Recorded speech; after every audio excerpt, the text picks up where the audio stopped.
अस्सलाम वालेकुम dear students, कैसे हैं आप सब। Hope you will be fine. तो डियर स्टूडेंट, एक बार फिर से आप हैं अदील मुग़ल के साथ। कुछ स्टूडेंट्स की बार बार रिक्वेस्ट के ऊपर आज मैं आपके लिए एक नया टॉपिक लेके आया हूँ, जो है प्रेपोजिशन।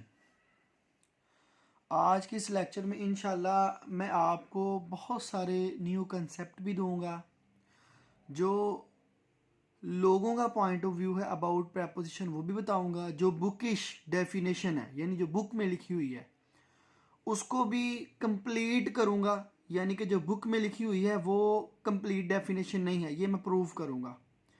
और इसके साथ साथ मैं आपको बताऊंगा कि जो प्रेपोजिशन की फंक्शनल डेफिनेशन है, कॉम्प्रिहेंसिव डेफिनेशन है, वो क्या है, वो मैं आपको एट द एंड वो भी शो करवाऊंगा। तो उससे पहले मैं आपको बताता चलूँ, जैसा कि आपको पता है कि हमारी ये सीरीज़ चल रही है FB1, FB2, FB3 के नाम से, यानी फॉर बिगनर्स। ठीक है, तो ये आज हम प्रेपोजिशन के ऊपर बात कर रहे हैं। ठीक है जी। इसी तरह आप अगर डायरेक्ट इनडायरेक्ट करना चाहेंगे तो DD1, DD2 के नाम से सीरीज़ चलेगी। इसी तरह अगर एक्टिवाइज पैसिवाइज के ऊपर आप जाना चाहेंगे तो वो AV के नाम से सीरीज़ चलेगी। ठीक है, और जो टेंसेस के ऊपर सीरीज़ चलेगी वो होगी T1, T2, T3। ठीक है जी। तो वक्त को ज़ाया किए बगैर हम अपने लेक्चर का आगाज़ करते हैं।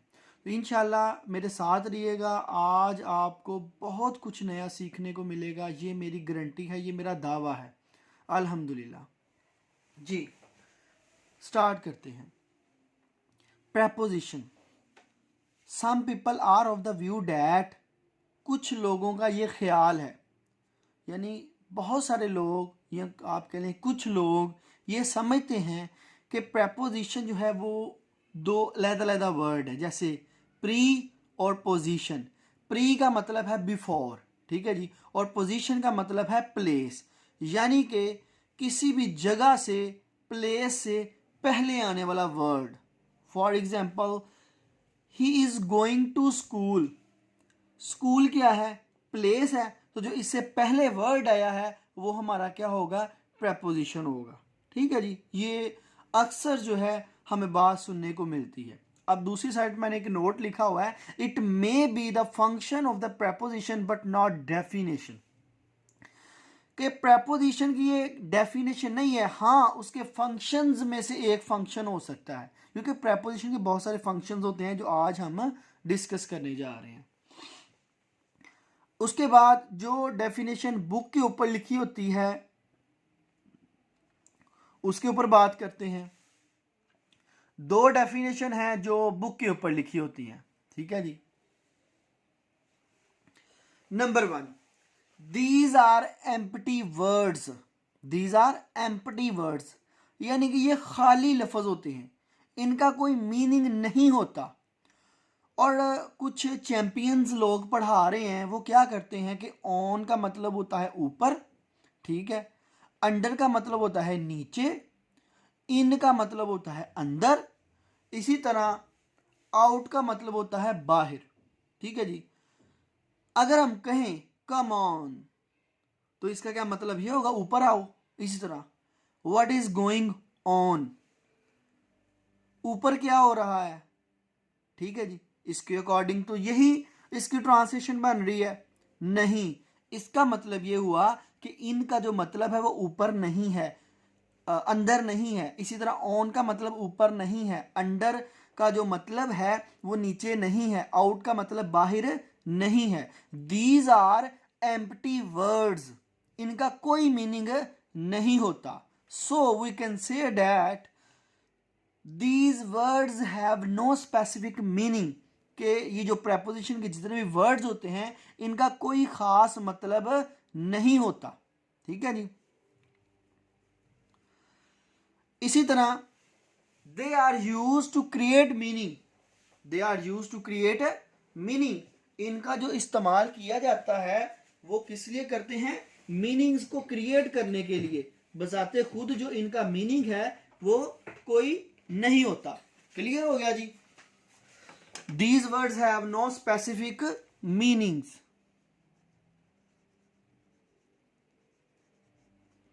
क्लियर।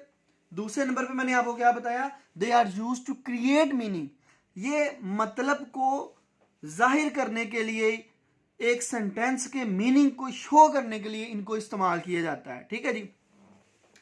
अब दूसरी बुक इस डेफिनेशन की तरफ आते हैं। प्रेपोजिशन रिलेट डिफरेंट वर्ड्स, जी बस इतना ही लिखा होता है, प्रेपोजिशन रिलेट डिफरेंट वर्ड्स। ओ भाई कौन से वर्ड्स को, ऑफ एन जी लिखा हुआ है, एन जी का मतलब है noun group and V G का मतलब है verb group, to create meaning and sense.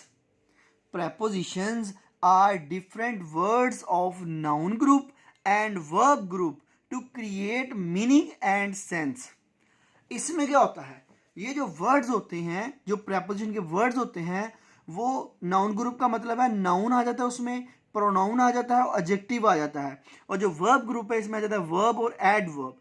ये इन दोनों के आपस में रिलेशन को जाहिर करते हैं, यानी नाउन, प्रोनाउन और एडजेक्टिव, इनमें से किसी एक का रिलेशन वर्ब या एडवर्ब के साथ, ठीक हो गया, या ये नाउन और प्रोनाउन का भी कर सकते हैं, नाउन और एडजेक्टिव का भी कर सकते हैं, यानी ये आपस में भी अपने जो रिलेशन हैं उनको जाहिर कर सकते हैं और एक दूसरे के साथ भी रिलेशंस को जाहिर कर सकते हैं। ठीक है जी। इसकी मैंने यहाँ पे एग्जाम्पल लिखी हुई है, he is going to school. अब गोइंग क्या है, गोइंग है यहाँ पे वर्ब, और स्कूल क्या है, वो है नाउन। तो इन दोनों को किसने जोड़ा, प्रेपोजिशन ने। तो प्रेपोजिशन का फंक्शन क्या हुआ, यहाँ पे क्या किया उसने रिलेशन बना दिया वर्ब और नाउन के दरमियान, यानी ये वर्ब और ये नाउन। क्लियर होगा। इस तरह नीचे भी एक एग्जाम्पल है, she is looking at the child. अब यहाँ पे लुकिंग भी क्या है, वर्ब है, और चाइल्ड क्या है, नाउन है। तो सेम वैसा ही हुआ कि दोनों, एक वर्ब और एक नाउन के दरमियान रिलेशन किसने बना दिया, एट ने। तो अभी तक जो बुक की डेफिनेशन थी, हम कह सकते हैं कि ये जो होता, वो भी कंप्लीट नहीं थी, मैंने उसको कंप्लीट किया। जो प्रेपोजिशंस होती हैं वो नाउन ग्रुप और वर्ब ग्रुप को जो आपस में जो रिलेशन होता है उसको जाहिर करती हैं। जाहिर कैसे करती हैं, create meaning and sense, sense clear करने के लिए कि भाई बात क्या की जा रही है। क्योंकि देखे, ही is going school, he is knocking, he is looking the child, तो ये मीनिंग क्रिएट नहीं हो रहे।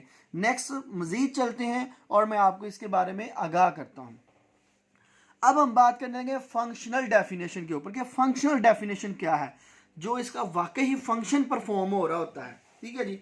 तो इसका फंक्शन क्या है, prepositions are used as adverb particle।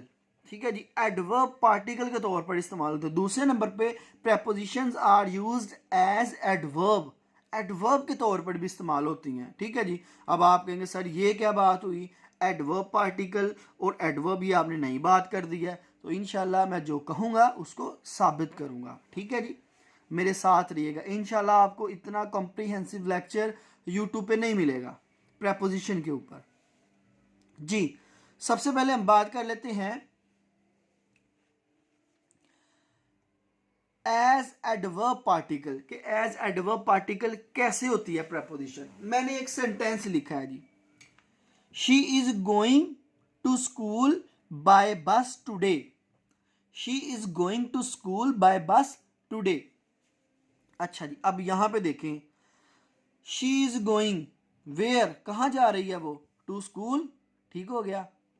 उसके बाद हाउ, कैसे जा रही है, बाय बस। व्हेन, कब जा रही है, टुडे, आज। ठीक हो गया। यहां से हमें किस चीज का आंसर मिला इस सेंटेंस से, वेयर, हाउ, व्हेन।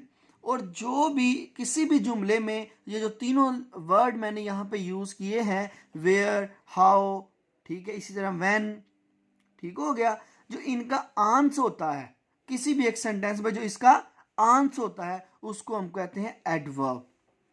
ठीक हो गया जी। याद रखिएगा, ये एडवर्ब को किसी भी सेंटेंस में ढूंढने का बड़ा आसान तरीका है, इसके ऊपर मेरा लेक्चर मौजूद है जी। अब यहाँ पे है, यहाँ पे वेयर का आंसर क्या है, she is going to school, where, to school, school जा रही है। ठीक हो गया जी। अब यहाँ पे ये क्या वर्ड है, ये है एडवर्ब। ठीक हो गया। चूंकि ये एक से ज्यादा वर्ड है, टू स्कूल हो गया, दो वर्ड है, तो ये क्या बन गया, एडवर्ब फ्रेज बन गया। ठीक है जी। इसी तरह बाय बस, हाउ, हाउ कहाँ से है, बाय बस, तो बाय बस भी अगर देखा जाए तो ये दो वर्ड हैं। अगर सिंगल होता तो वो होता एडवर्ब, अगर एक से ज्यादा वर्ड होगा तो वो होगा एडवर्ब फ्रेज। इसी तरह आगे चले, व्हेन का आंसर क्या है, टुडे, टुडे मतलब, ठीक है जी, ये एक ही वर्ड है तो ये होगा एडवर्ब। क्लियर, इतनी बात समझ में आ गई। अच्छा जी, अब जितने भी एडवर्ब फ्रेज होंगे उस सब में जो प्रेपोजिशन लगी होगी उसको हम कहेंगे एडवर्ब पार्टिकल। ठीक है जी, एडवर्ब पार्टिकल। अब यहाँ पे ये जो एडवर्ब फेज में एक प्रेपोजिशन लगी हुई है ये क्या कहलाएगी, एडवर्ब पार्टिकल कहलाएगी। इसी तरह बाय बस, तो जो बाय है वो क्या कहलाएगा, एडवर्ब पार्टिकल प्रेपोजिशन। ठीक है जी, इस प्रेपोजिशन के नाम क्या है, एडवर्ब पार्टिकल प्रेपोजिशन। समझ आ गई बात की। मैं थोड़ा सा रिपीट करता हूं कि जितने भी फ्रेजल एडवर्ब फ्रेज होंगे उनमें जो भी प्रेपोजिशन आएगी उस प्रेपोजिशन को हम कहेंगे एडवर्ब पार्टिकल। ठीक है जी। तो इसमें दो एडवर्ब फ्रेज थे, तो दोनों एडवर्ब फ्रेज में एक एक प्रेपोजिशन मौजूद है और उन प्रेपोजिशन का नाम क्या है, उसका फंक्शन क्या है, एज एडवर्ब पार्टिकल। क्लियर, इतनी समझ आ गई आपको। आगे चलते हैं।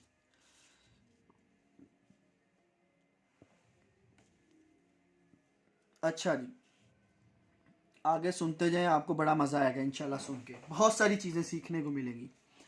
Functions of preposition as adverb particle. अब एडवर्ब पार्टिकल, बतौर एडवर्ब पार्टिकल इसके तीन फंक्शंस होते हैं, उनके ऊपर बात करते हैं कि तीन फंक्शंस इसके किस तरह होते हैं। ठीक है जी। सबसे पहला फंक्शन इसको होता है पोजीशन को जाहिर करना। पोजीशन को जाहिर करना वो कैसे, मैं एक सेंटेंस लिखता हूं, द वैस इज द टेबल।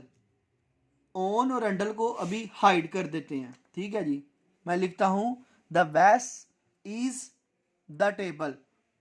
तो समझ ही नहीं आ रही क्या बात हो रही है, समझ ही नहीं आ रही, क्योंकि प्रेपोजिशन का मतलब क्या होता है, फंक्शन क्या होता है, फंक्शन द मीनिंग्स क्रिएट करना। ठीक है जी, मैं कह देता हूं द वैस is on the table, on the table, तो अब हमें पता चल रहा है कि ये वैस जो है वो मेज के ऊपर है। लेकिन अगर मैं इधर लिख दूं अंडर, नीचे, तो खिसक के वैस जो है वो खिसक के नीचे आ जाती है। ठीक है, तो इसका मतलब क्या हुआ कि कुछ प्रेपोजिशंस होती हैं जो पोजीशंस को जाहिर करती हैं। ठीक हो गया, अब यहाँ पे पोजीशन का जो है ना वो पता चल गया।